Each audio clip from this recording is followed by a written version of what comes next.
जय हिंद मेरे प्यारे साथियों। तो आज हम लेके आए हैं इतिहास के कुछ महत्वपूर्ण क्वेश्चन जो अभी अभी बिहार सीजीएल का एग्ज़ाम होने वाला है उसको लेकर के। इसमें से जो जनरल स्टडी जो जीएस का क्वेश्चन पूछा जाएगा वो 50 नंबर का। अगर आपको 50 नंबर का स्कोरिंग करना है तो इसमें से हिस्ट्री जो है, हिस्ट्री का जो भूमिका होगा अहम होगा। तो इतिहास के हम कुछ चुनिंदा क्वेश्चन को लेकर आए हैं जो इसमें से कुछ क्वेश्चन ऐसे भी है जो प्रीवियस एग्जाम में बार बार क्वेश्चन ये पूछा जाता है। और ये क्वेश्चन जो ये है एक नोट्स के रूप में मैं खुद संग्रह करके लाया हूँ। तो आइए प्रश्न को स्टार्ट करते हैं।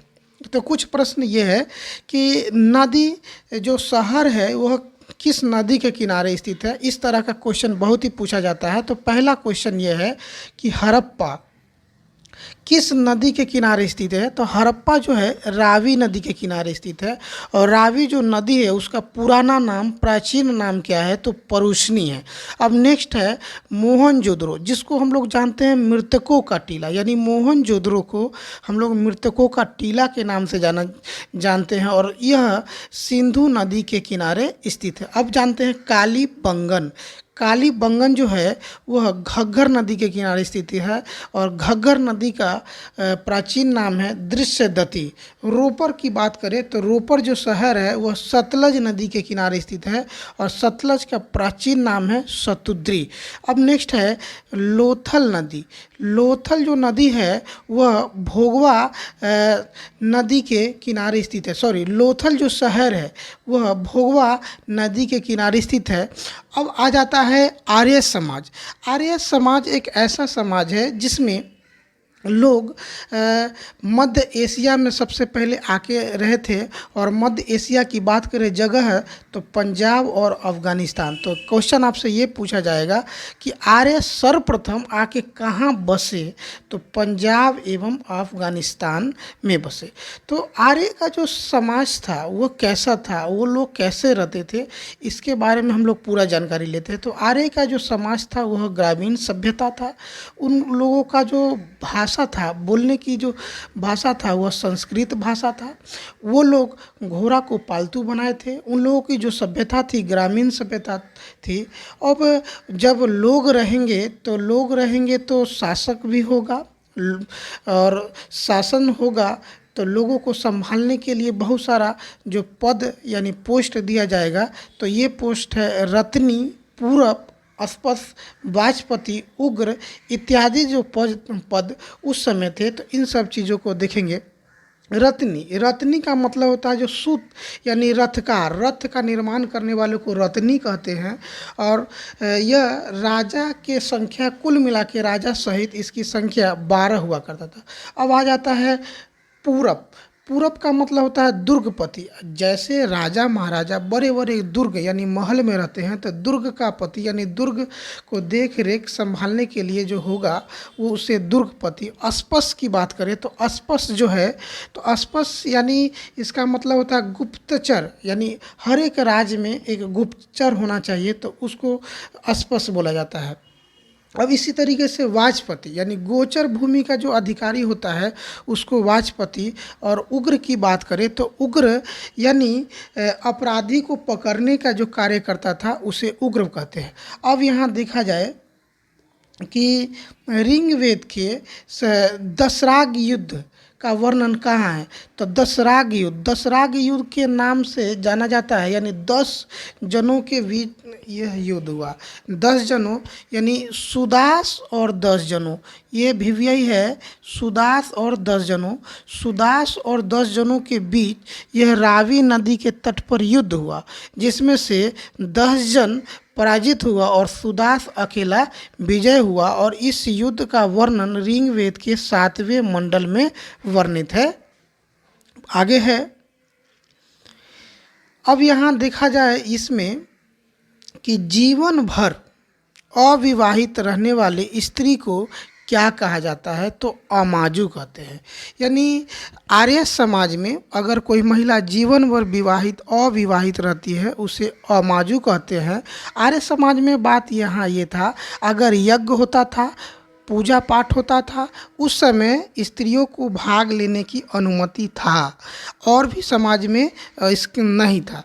अब यहाँ देखा जाए आर्यों के लिए सबसे प्रिय चीज़ क्या था, तो आर्यों के लिए प्रिय चीज़ यानी घोड़ा। घोड़ा आर्य का जो प्रिय जानवर था वह घोड़ा था।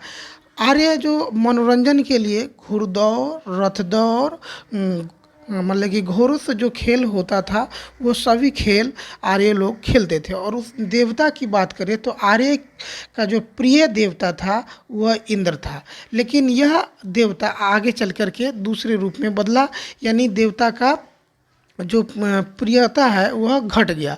अब आगे देखेंगे हम लोग आर्य द्वारा खोजी गई वस्तु। तो आर्य द्वारा खोजी गई वस्तु तो लोहा और तांबा।